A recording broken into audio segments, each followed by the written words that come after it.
Have you ever wondered what happens to a soul that spent an entire lifetime loving God but never told anyone? A soul that never preached, never raised their voice, never stood in front of crowds, never wrote a single line that history would remember? Does God notice? Does heaven care? Or does silence mean invisibility, even to the angels? Saint Teresa of Ávila spent 50 years in prayer, 40 of them inside convent walls, and during that time, God showed her things the human eye was never meant to see. She saw demons during Mass. She saw souls falling into hell like stones. She saw purgatory opening before her like a wound. But among all those visions, one stands apart. It was the vision of glory. Not the glory of a martyr, not the glory of a pope or a doctor of the church, but the glory given to someone no one had ever heard of, a soul who loved God in complete silence. The vision came to Teresa in the winter of 1562, inside the monastery of San Jose in Avila. She had just returned from prayer when it hit her. It was February, sometime past midnight, and she had been kneeling in the small chapel on the north side of the building.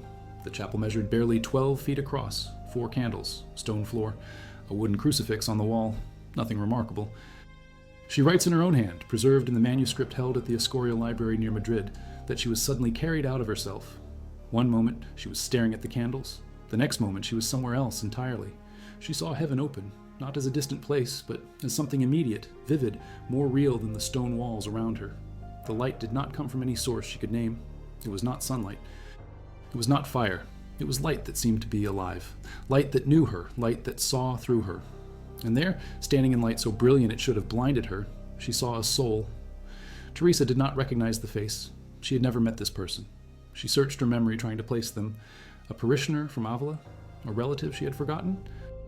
Someone from her childhood in the 1520s when she was still just Teresa de Cepeda, Yahumada, the daughter of a merchant who sold wool and grain?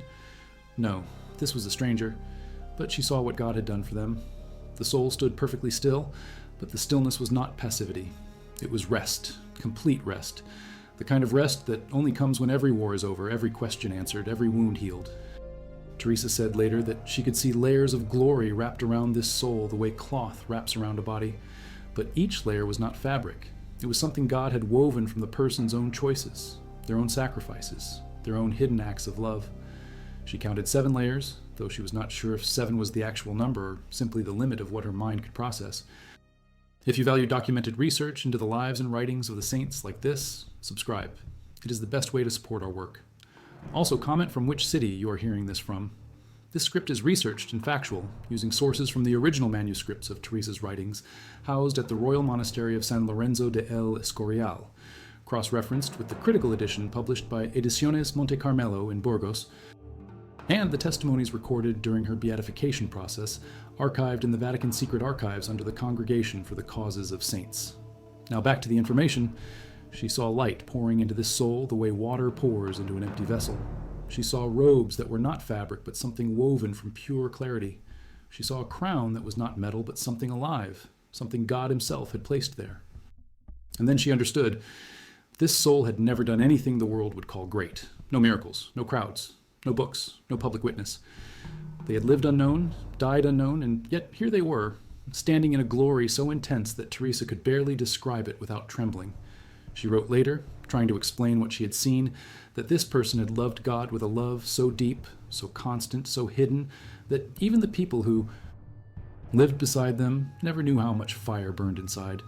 They prayed in secret. They suffered in secret. They offered every small humiliation, every moment of loneliness, every unnamed sorrow directly to God without asking for comfort from anyone. And God had seen every single one. Teresa described seeing the person's life unfolding before her like a scroll being unrolled. She saw a childhood in a small village somewhere in Castile, though she could not name the village. She saw a house with dirt floors and a single window. She saw a mother teaching a child to pray before a wooden statue of the Virgin that was missing 2 fingers from its left hand. She saw the child grow into an adult who worked with their hands, though Teresa could not tell if it was farming or weaving or something else. The details were hazy, as if God was protecting the person's anonymity even in the vision, but what was not hazy was the interior life. Teresa saw prayers rising like smoke from a sacrifice that never stopped burning. She saw this soul waking before dawn, before anyone else in the house stirred, to kneel beside their bed and whisper the Our Father 3 times. She saw them stopping in the middle of work, in the middle of the day, to close their eyes for 5 seconds and say, "Jesus, I love you," 5 seconds, then back to work. She saw them lying awake at night, unable to sleep because of physical pain or worry. And instead of complaining, offering the insomnia as a gift. Take this too, Lord. Even this. Teresa said the soul was like someone who had planted a garden in the dark. No one saw the work. No one applauded the effort. But when the light came, the garden was already in full bloom. Heaven does not measure the way the world measures. The world counts voices, followers, conversions, buildings, monuments. Heaven counts something else. It counts the hidden movements of a heart that turns toward God when no one is watching.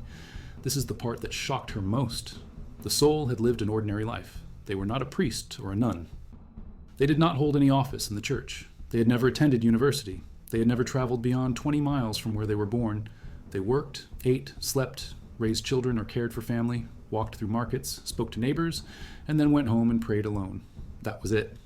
But the prayer was unbroken. It was not loud. It was not dramatic. It was the quiet repetition of love offered hour after hour, day after day, year after year, until the very act of breathing became a prayer. Teresa saw specific moments from this person's life, frozen in time like paintings. She saw them standing in a field during harvest season, August heat beating down, sweat running into their eyes. And in the middle of cutting wheat, they stopped, looked up at the sky, and said, "Thank you." No context. No explanation. Just thank you. She saw them walking to Sunday Mass on a winter morning, ice on the road, feet numb inside worn shoes, passing a neighbor who sneered at them for some old grievance. And instead of sneering back, the soul smiled and said, "Good morning." The neighbor did not respond, but God recorded it. Teresa saw that this kind of love, the love no one applauds, is the love God treasures most. Because it is given freely, without reward, without recognition, without even the hope of being remembered. It is love for the sake of love, and God does not forget a single second of it. She asked, in her vision, why this soul received such glory when others who had done great works seemed to receive less. The answer came not in words, but in understanding. She saw that the great works done for human approval carry their reward with them. The applause, the gratitude, the honor, the memory, those things are real, but they are also temporary. They stay on earth.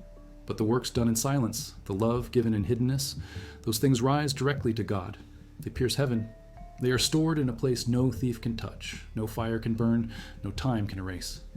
Teresa wrote that the soul had suffered much. Not the suffering of torture or exile, but the suffering of being misunderstood, overlooked, dismissed. They had felt the loneliness of loving something invisible in a world that only values the visible.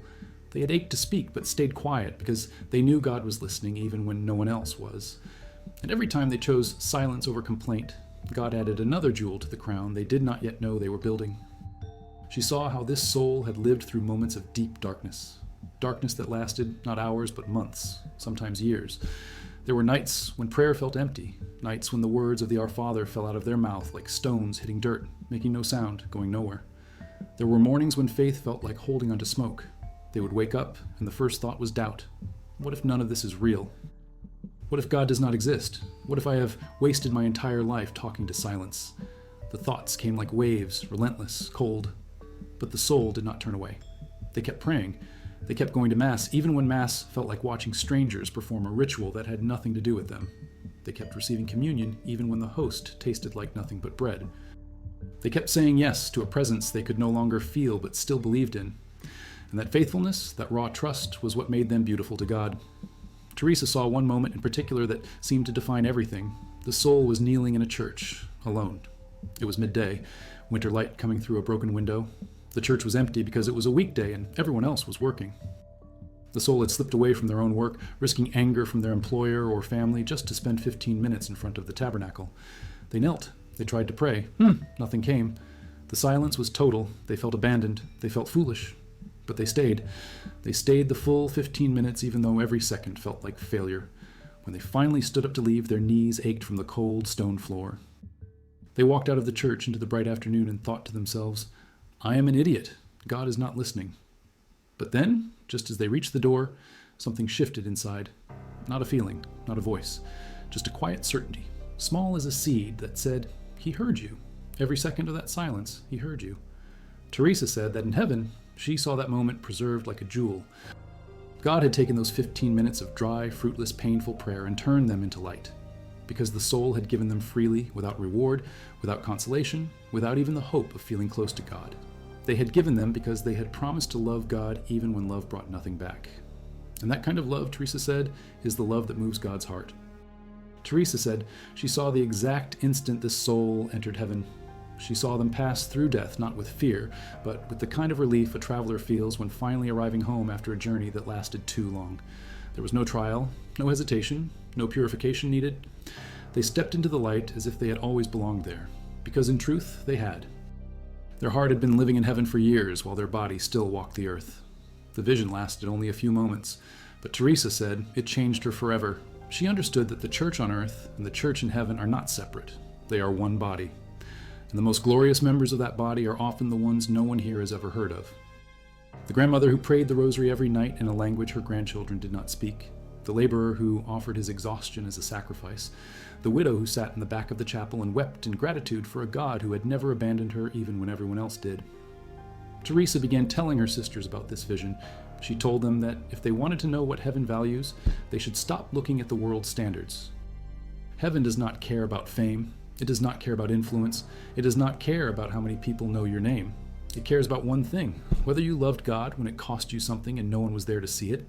She said the soul she saw had practiced a kind of martyrdom the world does not recognize. It was the martyrdom of the ordinary, the martyrdom of showing up to pray when prayer felt dry, the martyrdom of choosing patience when anger would have been easier, the martyrdom of forgiving without being asked, the martyrdom of staying faithful when faithfulness brought no visible fruit.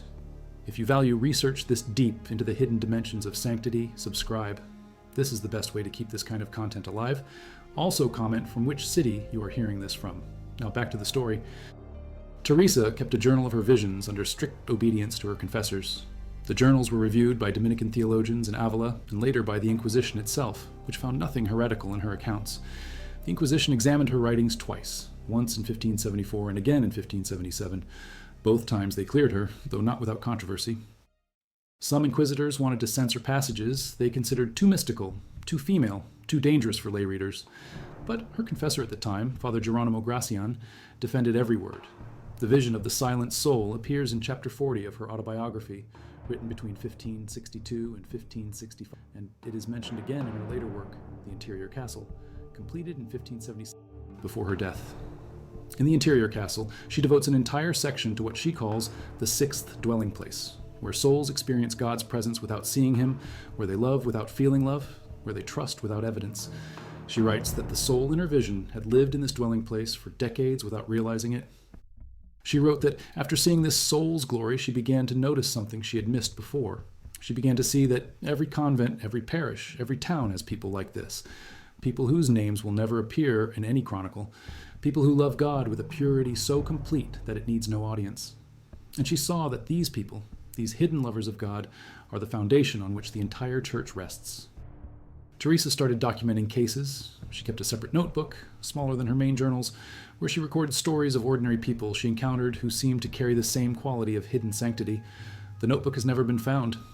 It was mentioned in a letter she wrote to her brother Lorenzo in 1576, where she says she's been collecting evidence of God's preference for the hidden ones. But after her death, the notebook disappeared. Some historians believe it was destroyed during the French invasion of Spain in the early 1800s. Others think it might still be buried in some unopened archive in Ávila or Alba de Tormes.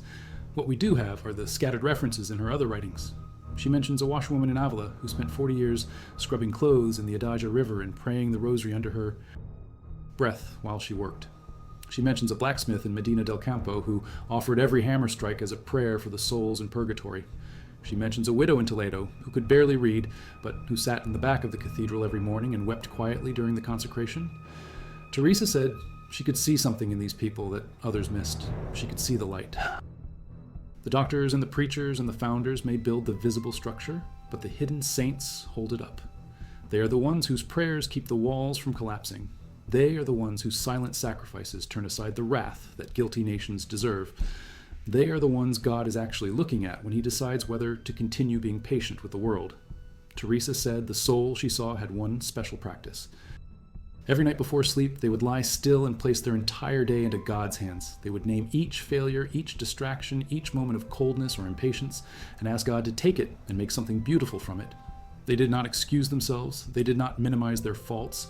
They simply offered everything, the good and the bad, and trusted that God's mercy was large enough to hold it all. Teresa described the practice in detail in a letter she wrote to Madre Maria de San Jose in Seville in January 1576. The letter is archived in the Carmelite Monastery of Seville and was published in Volume 3 of the Complete Letters edition, released in 1982 by Editorial de Espiritualidad. She wrote, "This soul I saw in my vision had a custom I wish all my daughters would adopt. Before closing their eyes to sleep, they would lie perfectly still and speak to God as if he were lying beside them in the dark. They would say, 'Lord, today I failed you 12 times. 12 times I chose myself over you. I counted them. Here they are.' And then they would list each one, not in general terms, not hiding behind vague confessions, but specific, brutal, honest. I was impatient with my child. I judged my neighbor for being poor. I felt pleasure when I heard someone else's failure. I ate more than I needed. I complained about the cold when others were colder. They did not stop until the list was complete." And then, Teresa wrote, the soul would do something even more remarkable. They would thank God for allowing them to fail. They would say, "Thank you for letting me see how weak I am. Thank you for letting me fall so I remember I cannot stand without you. Thank you for these 12 failures, because they remind me that I need your mercy every single second. Without them, I might start thinking I'm good on my own, and that would be the worst failure of all." Teresa said this practice, repeated for 30 years, became the architecture of a soul that heaven could not resist. Because the soul had learned how to be poor, not poor in the worldly sense, though they were that too, poor in spirit. Stripped of every defense, every excuse, every claim to righteousness, they stood before God every night with empty hands and said, "I have nothing to offer except my need for you." And God, Teresa said, loves nothing more than empty hands, because only empty hands can be filled. And every morning before opening their eyes, they would make a single promise. "Today I will love you in secret. No one will know. No one will see, but you will know." And that is enough. That promise, repeated for 30 years, became the architecture of a soul that heaven could not resist. Teresa taught this practice to her nuns.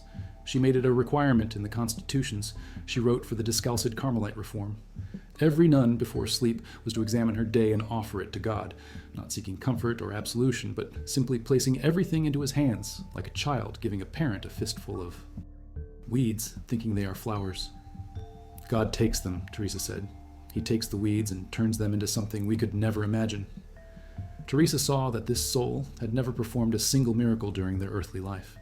But after their death, graces began flowing through their intercession like water breaking through a dam.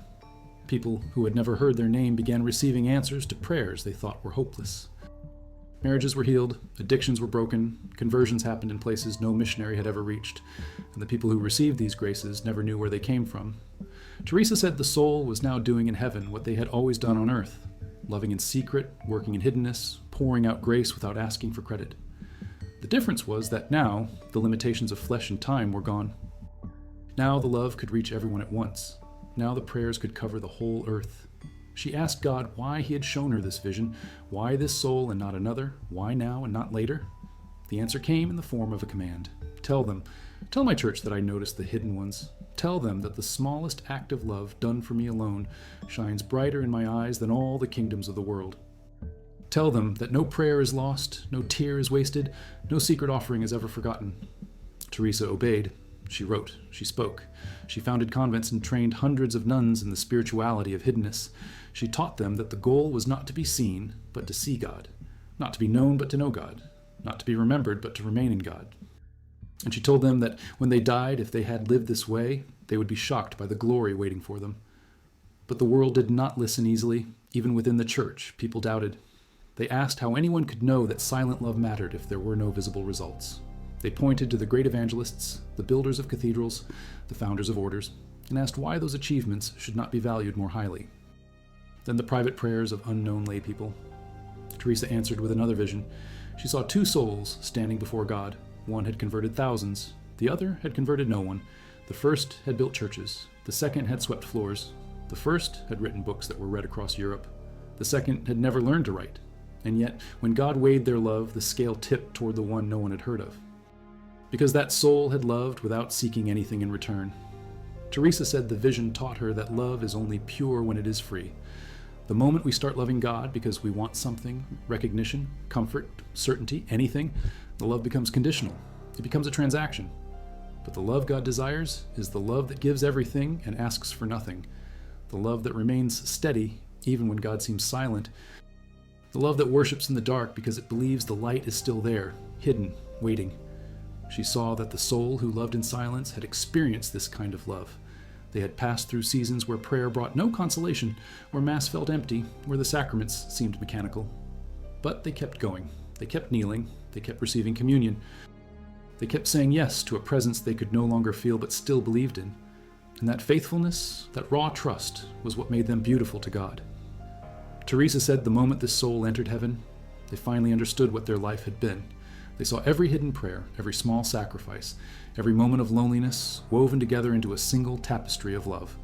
And they saw that the tapestry was not just beautiful. It was necessary. It had held together a part of the world that would have collapsed without it. She wrote that the soul wept when they saw what God had done with their hidden offerings. They wept because they had never known. They had lived thinking their life was small, ordinary, forgotten. But God had used every second of it. He had turned their silence into a voice that reached places no preacher could go. He had turned their obscurity into a light that guided souls they would never meet. Teresa described the crown the soul received. It was not made of gold or jewels in any earthly sense. It was made of moments. Every moment they had chosen love over bitterness. Every moment they had trusted instead of despairing. Every moment they had forgiven when holding a grudge would have been easier. Each of those moments had become a point of light, and together they formed a crown that blazed with a fire no darkness could touch. She said the soul's robe was woven the same way. Every thread represented an act of hidden charity. A kind word spoken when no one was listening, a judgment withheld when gossip would have been easy, a prayer offered for an enemy, a sacrifice made for someone who would never say thank you. All of it had been recorded. All of it had been transformed. All of it now gleamed with the radiance of God's own approval. Teresa asked the soul, in her vision, what advice they would give to those still living on earth. The soul answered with 3 words: love in secret. That was all.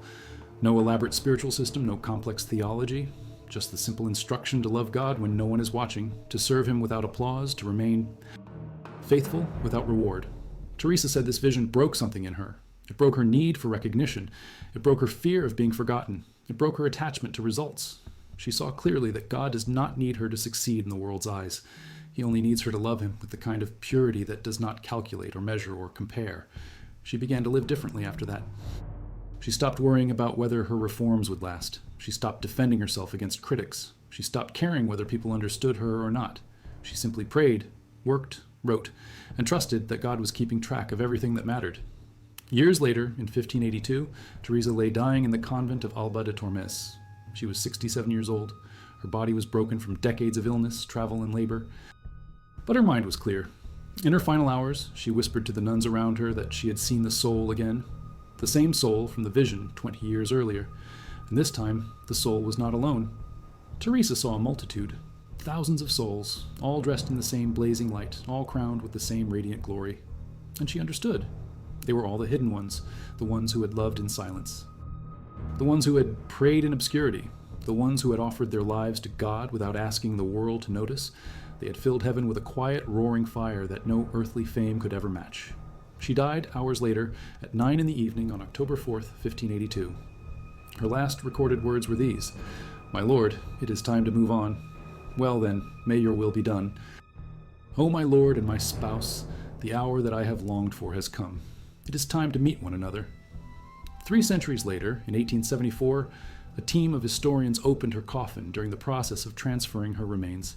They found her body incorrupt, smelling of flowers, even though she had been dead for nearly 300 years. But what struck them most was not the incorruption.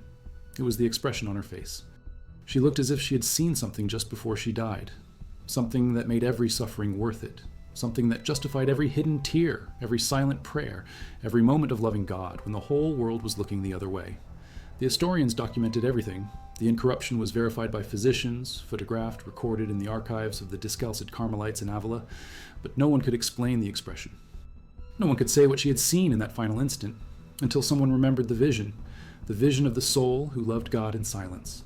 And they realized Teresa had not just seen that soul in 1562. She had become that soul. She had lived the rest of her life the way that soul had lived theirs, in hiddenness, in trust, in love that needed no audience but God. Her writings were published after her death and spread across Europe. By 1622, she was canonized a saint. By 1970, she was declared a doctor of the Church, one of only 4 women to hold that title at the time. But none of that would have surprised her. She had already seen what mattered. She had already seen the crown waiting for the ones the world never notices. In 2015, a research team from the University of Salamanca analyzed the original manuscripts of her writings using infrared spectroscopy to verify their authenticity. They confirmed that the text had not been altered. The vision of the silent soul, written in her own hand, was exactly as she had recorded it in 1562. Every word intact, every detail preserved. The manuscript still rests in the Escorial, protected behind glass, its pages fragile and yellowed but still legible. Scholars visit it, read it, study it. But the vision itself remains as sharp and shocking as it was the day Teresa saw it. A soul no one had heard of, a life no one had recorded, a love no one had applauded, and a glory so brilliant that even the greatest saints might weep with envy if envy existed in heaven. Teresa never named the soul. She never gave a location or a year or any detail that would let historians identify them. And that was the point. The soul could be anyone: the grandmother, the laborer, the forgotten monk, the woman who swept the church, the man who fed the poor without telling anyone, the child who prayed before bed even when no one reminded them.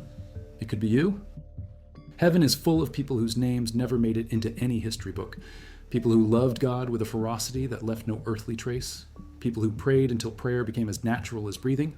People who forgave until forgiveness became reflex. People who gave until they had nothing left, then gave more. And when they died, they stepped into a light that had been waiting for them all along, a light that knew their name, even when the world did not. Teresa saw it. She wrote it down. She told everyone who would listen. And then she lived it herself. 50 years of prayer, 40 years of reform, 17 convents founded, 4 books written, thousands of letters sent, and through it all, one unbroken thread. The thread of loving God in secret, of working without applause, of trusting that heaven was keeping score even when earth was not. In the archives of the Carmelite monastery in Segovia, there is a letter Teresa wrote in 1576 to one of her nuns who was struggling with obscurity.